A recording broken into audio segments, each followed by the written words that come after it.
Hello guys, इस video में हम इफ़ एल्स स्टेटमेंट के बारे में पढ़ेंगे। पिछली वीडियो में आपने देखा कि हमने इफ़ स्टेटमेंट का इस्तेमाल सीखा था। ये हमारे पास प्रोग्राम था जो हमने लास्ट वीडियो में आपने देखा कि यहाँ पे हमने एक नंबर एंटर किया और वो नंबर हमने एक्स में स्टोर करा लिया, और एक्स में स्टोर कराने के बाद हमने यहाँ पे उसको चेक किया कि नंबर अगर 0 से बड़ा है तो फिर हमें ये मैसेज आता है कि आपका नंबर पॉजिटिव है।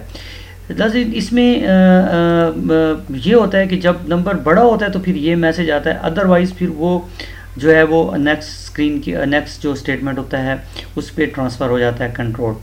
सो अगर हम जो है ये चाहते हैं कि अगर नंबर बड़ा है तो ये मैसेज आए और अगर नंबर बड़ा नहीं है तो फिर ये मैसेज आए, तो इस मकसद के लिए हम इफ़ और एल्स स्टेटमेंट का इस्तेमाल करते हैं। अगर कंडीशन ट्रू होगी, यहाँ पे देखें हम एल्स स्टेटमेंट का इस्तेमाल करेंगे, इफ़ एंड एल्स, और इसके अंदर हम सी आउट एक और मैसेज डिस्प्ले करवाते हैं,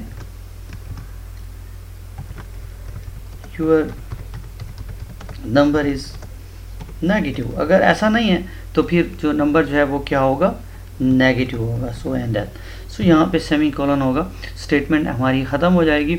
सो अब यहाँ पे देखें कि अगर हमारे पास कंडीशन ट्रू होगी तो ये स्टेटमेंट एग्जीक्यूट होगी, और अगर कंडीशन फॉल्स होगी तो फिर ये स्टेटमेंट एग्जीक्यूट होगी। हम यूँ कहते हैं कि अगर कंडीशन ट्रू होती है स्टेटमेंट में तो जो बॉडी ऑफ द इफ़ है वो एग्जीक्यूट होती है, और अगर ये कंडीशन फॉल्स होती है यानी कि नंबर 0 से बड़ा नहीं होता तो body of the L's statement जो है वो एग्जीक्यूट होती है। यहाँ पे body of the L's statement जो है वो एग्जीक्यूट होगी, ये वाली स्टेटमेंट एग्जीक्यूट होगी। अगर तो कंडीशन ट्रू होगी तो ये स्टेटमेंट एग्जीक्यूट होगी, और अगर कंडीशन फॉल्स होगी तो ये स्टेटमेंट एग्जीक्यूट होगी। सो नाउ हम इस प्रोग्राम को अब रन करते हैं, एग्जीक्यूट कंपाइल करें हमसे पहले। Okay, there is no error and run. So message है, please enter the number, no 5, so your number is positive, thanks. तो अगेन हम इस प्रोग्राम को दोबारा रन करते हैं और इस दफ़ा हम नेगेटिव नंबर देते हैं, -5, enter, your number is negative. So यहाँ पे हमने देखा कि किस तरीके से अब हमें पता चल रहा है कि हमारा नंबर पॉजिटिव है या नेगेटिव है। So if and else statement का इस्तेमाल जो है ये किया जाता है। गाइस, मैंने आपको पहले भी पिछली वीडियो में बताया कि अगर आपकी इफ़ की बॉडी के अंदर एक से ज़्यादा स्टेटमेंट हैं तो आपने यहाँ पे जो है ब्रेसेस का इस्तेमाल करना है।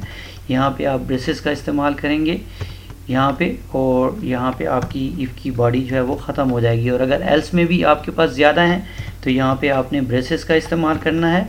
यहाँ इस तरीके से ये आपकी इफ़ की बॉडी है, यहाँ से यहाँ तक आपकी इफ़ की बॉडी है, और यहाँ से यहाँ तक आपकी एल्स की बॉडी है। अगर स्टेटमेंट ट्रू होगी तो ये स्टेटमेंट एग्जीक्यूट होंगी, अदरवाइज़ ये स्टेटमेंट एग्जीक्यूट होंगी। अगर आपके पास एक से ज़्यादा स्टेटमेंट हैं तो आप ये ब्रेसेस लगाएंगे। अगर बॉडी के अंदर सिर्फ एक स्टेटमेंट है तो फिर इन ब्रेसेस की आपके पास ज़रूरत नहीं है, आप इनको डिलीट कर दें। यहाँ पे आपके पास इनकी ज़रूरत नहीं है, ये देखें जी, इसको हमने डिलीट कर दिया, इसको भी डिलीट कर दिया।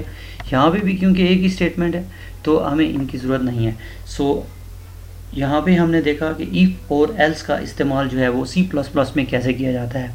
नेक्स्ट वीडियो में हम देखेंगे कि नेस्टेड इफ़ स्टेटमेंट किस तरह से इस्तेमाल की जाती है।